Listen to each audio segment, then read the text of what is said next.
वालेकुम dear listeners, Ramzan शरीफ माशाल्लाह बड़े अपने अरूज के साथ जारी और सारी है। दूसरा अशरा स्टार्ट हो चुका है।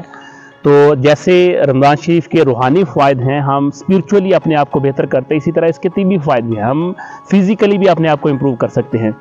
फास्टिंग एक बड़ा ही इंपॉर्टेंट पार्ट है जिससे हमारी इम्यूनल सिस्टम इंप्रूव होता है, हमारी क़ुव्वत मदाफ़ियत में इजाफा होना शुरू हो जाता है, क्योंकि पूरा साल जब हम खाते हैं तो ऑटोमेटिकली हमारी बॉडी के सेल जो है वो पैसिव मोड में चले जाते हैं। लेकिन जब हम फास्टिंग करते हैं तो फास्टिंग करने से ऑटोमेटिकली हमारा इम्यूनल सिस्टम इंप्रूव हो जाता है, बेहतर होना शुरू होता है, तो हमारी बॉडी में जो जहरीले मादे हैं वो ऑटोमेटिकली रिलीज होना शुरू हो जाते हैं। ये कुछ मैं साइंटिस्ट का हवाला देना पसंद करूंगा कि हमारे सामने एग्जांपल मौजूद है। ये है डॉक्टर एलियन कोर्ट, जिनका ताल्लुक इंग्लैंड से है। वो fasting as a way of life के बारे में बताते हैं कि अगर आपकी ज़िंदगी में फास्टिंग ऐड है, आप रोज़े रखते हैं, तो रोज़ा रखने से आपकी सेहत में ऑटोमेटिकली बेहतरी आना शुरू हो जाती है, आपकी मेडिसिन से जान छूट जाती है। क्योंकि बहुत सारे प्रॉब्लम्स हमारे साथ आ रहे होते हैं तो हम उसकी ट्रीटमेंट के लिए मेडिसिन का इस्तेमाल करते हैं। उसकी मेन कॉज ये होती है कि हम बिला वजह खाते रहते हैं। ओवर ईटिंग करने की वजह से हमारी बॉडी में मसाइल होना शुरू हो जाते हैं। इसी तरह एक और डॉक्टर है, डॉक्टर शांति रंगवानी, जिनका ताल्लुक इंडिया से है।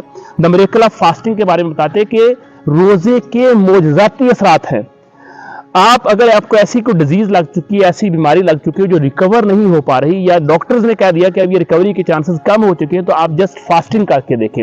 रोजा रखने से ऑटोमेटिकली आपका इम्यूनल सिस्टम जब इंप्रूव होगा तो नॉन रिकवरेबल डिजीजेस, जिन डिजीजेस के बारे में ये ख्याल बन चुका है कि ये रिकवर नहीं हो पा रही, ऑटोमेटिकली रिकवर होना शुरू हो जाएंगी। ये एक नॉन मुस्लिम ने रिसर्च के बाद बात की है।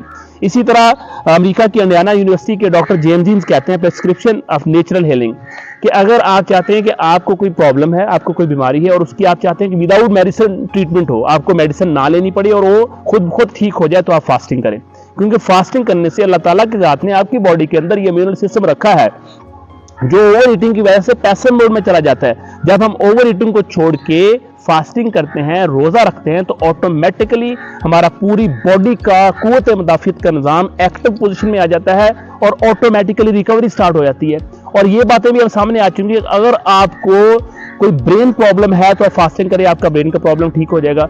अगर आपको जोड़ों का दर्द है तो उसमें भी फास्टिंग आपके लिए बड़ा बेनिफिशियल है, क्योंकि ये एंटी इन्फ्लेमेटरी होता है कि अगर कोई इन्फ्लेमेशन हो चुकी है, स्वेलिंग होगी आपके जॉइंट्स के अंदर, तो जस्ट रोज़ा रखने से आपकी वो इंप्रूव होना शुरू हो जाएगी। अगर खुदा ना खास्ता आपको मैदे का अल्सर है, मैदे के जख्म हैं, तो फास्टिंग से वो बेहतर होना शुरू हो जाते हैं। अगर इवन के, मैं तो हैरान हो गया ये बात पढ़ के, कि अगर आपको हेयर फॉल है, अगर आपके बाल गिरते हैं, तो बाल गिरने के अमल को भी फास्टिंग कंट्रोल कर देता है। तो लिहाजा बीइंग ए मुस्लिम, हमने रूहानी फ़ायदे के साथ साथ तिब्बी फ़ायदे को भी मद्देनजर रखते हुए अगर हम फास्टिंग करेंगे तो ऑटोमेटिकली आप देखेंगे कि हमारी ज़िंदगी में कितनी बेहतरी आती है।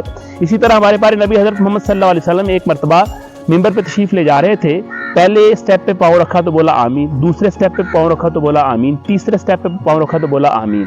तो सहाबा कराम रज़ी अल्लाह तआला अन्हु अजमाइन वहाँ पे मौजूद थे। उन्होंने पूछा, अल्लाह के नबी, आज आपने दुआ भी नहीं की लेकिन आपने 3 टाइम आमीन बोला।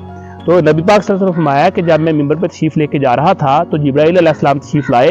उन्होंने पहले स्टेप में जब मैंने पाँव रखा तो उन्होंने बोला कि उस बंदे की नाक खाक आलूद हो जाए कि जिसके सामने मेरा नाम लिया जाए और वो दुरूद पाक ना पढ़े सल्लल्लाहु अलैहि वसल्लम।